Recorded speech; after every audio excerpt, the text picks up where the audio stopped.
This is a story about my friends who are part of the organization of Belgian Malinois enthusiasts and mountaineering enthusiasts. They don't often talk about this, in fact, only with very close friends. Let's call the couple JP and Cherry.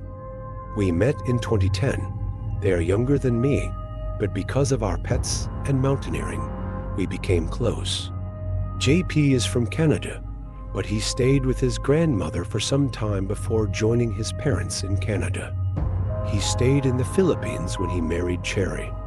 Cherry is from Batangas City, but works in Makati. For almost 2 years after their wedding, Cherry didn't get pregnant, so they focused on caring for their siblings, Burke and Misha, who are Belgian Malinois. They said these dogs really sleep with them at night.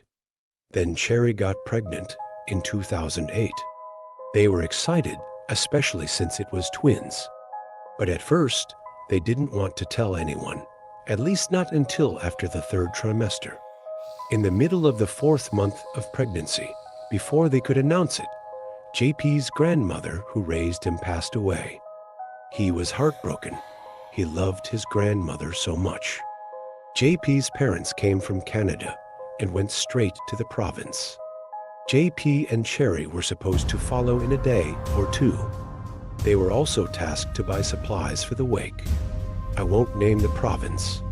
It's known for a bad reputation, but I disagree because not everyone there is like that. I don't want to add to the bad reputation, so I won't say where it is.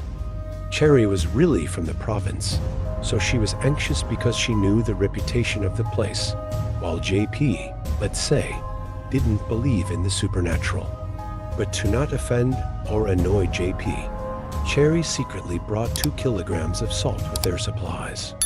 The day came for them to travel. The couple left Manila early. They loaded their pickup truck with their things and, of course, the Belgian Malinois. Cherry insisted on passing by their house in Batangas City, since their destination port was nearby. Mang Jorge, Cherry's father, warmly welcomed the couple.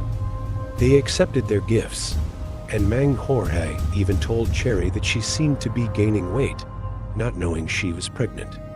There was an opportunity for the father and daughter to talk privately, and Mang Jorge told her to be careful and gave her some salt.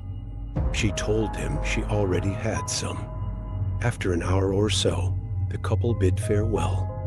Before getting into the pickup, they happily announced to Mang Jorge that Cherry was pregnant. Mang Jorge's eyes widened. He asked them to wait for a moment and quickly went inside the house. When he came out, he had a backpack and brought Hawk, another Belgian Malinois. The couple was surprised by Mang Jorge and Hawk's sudden presence.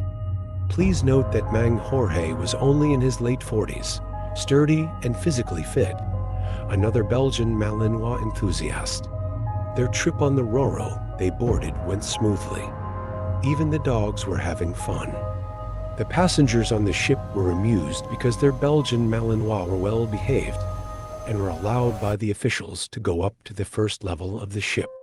After more than 2 hours of driving from the port, they reached the ancestral house where the wake was held. Upon arrival, they immediately noticed that the guests were looking at them simultaneously. They thought it was because they were from Manila, looking clean and riding in a fancy pickup. But at the same time, their previously happy Belgian Malinois suddenly fell silent and quickly changed their stance. The 3 of them went into security or defensive mode.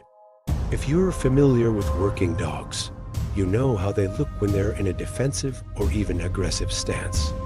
Cherry almost stumbled while walking because the 3 dogs were glued to her feet, and no matter how they were shooed away, they didn't leave the space between her feet. It wasn't the last night of the wake yet, so they didn't expect many people to come. They thought they could rest properly. But in 3 to 4 hours, many guests arrived. They estimated around 80. The people attending hurried to prepare coffee and serve it. Their house was quite large with a foyer where the grandmother lay, with a door separating the foyer and the living room. JP's mother entered the house several times because she got tired of entertaining guests she didn't even know. She even said she didn't know that JP's grandmother was that popular. But one of their longtime house helpers chimed in that she had only seen most of the guests that day, and they didn't even taste the coffee and food served. JP's parents were somewhat alarmed because it was known that there was an insurgency problem in the area. Around PM, JP, Cherry, and Mang Jorge were still talking in the living room. The house helper whispered to JP's mother, and when she returned to the living room, she closed and locked the door. "Kids, do you have something to tell us?" the mother asked. They were somewhat surprised, but told them that Cherry was pregnant and they just wanted to get through the wake before telling everyone. The parents were happy, but also very worried because they knew why the guests suddenly flooded in and why they learned the good news from them. During this time, the dogs were on heightened alert. Even the native dogs of the grandmother rushed inside and positioned themselves in front of the foyer door as if waiting for someone to enter. Misha was sitting, and almost her entire body was leaning against Cherry's stomach.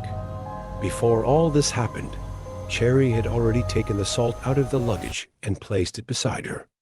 JP's mother told them to stay in the living room and not go out. Just as she was about to go out to the foyer, the parents of JP opened the door, and facing them were the guests.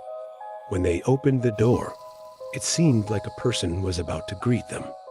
The couple slammed the door in fear and stepped back. Shortly after, the guests insisted on entering the house. The dogs started to bark, and suddenly the door opened. They were told by the guests that they didn't want trouble. They just wanted Cherry. They looked completely different. They didn't look like Aswangs from what we know the appearance of an Aswang is, but they were almost drooling as they looked at Cherry's stomach. Their eyes were also red, and their teeth looked like small fangs. That's when Mang Jorge brought out what was in his backpack. Those were 2 tail pagers. He gave one to JP and told him to pray with all his might. JP's mother begged them to leave Cherry alone, but more of them were entering the house. They didn't even know how many they were. That's when chaos erupted.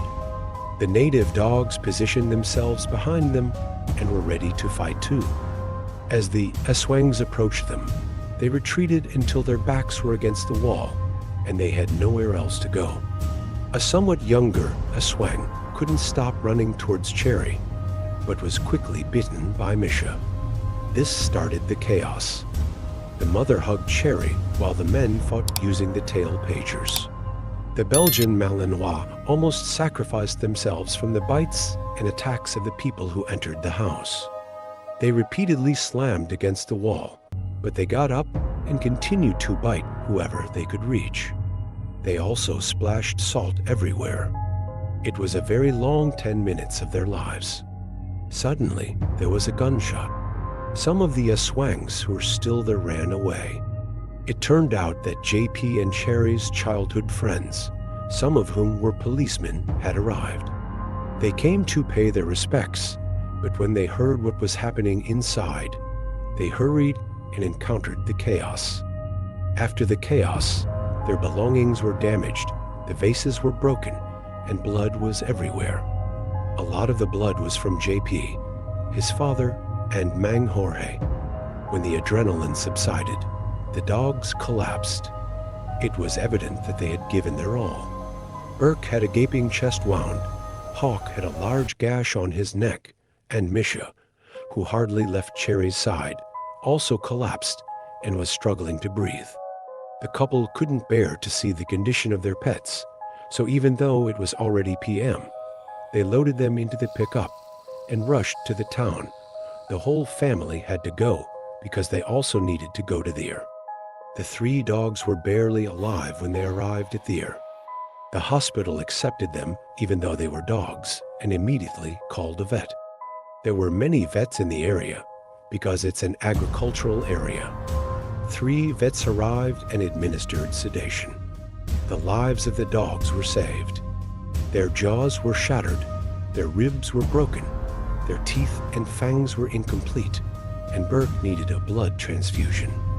When they were being interviewed and telling what happened, the doctor said, "No doubt, we believe everything you said, but we can't put it in the medical records." In short, the insurance didn't cover the bites from the aswangs. The grandmother was immediately cremated the next day, and on the same day, they traveled back to Manila. Even the policemen in the area said they knew exactly who the people were who fought against the family because of the wounds they saw when they patrolled the area a few days after the incident. But they couldn't do anything because they couldn't arrest them. What would they charge them with? All 3 dogs are still alive and thriving, although they are already seniors.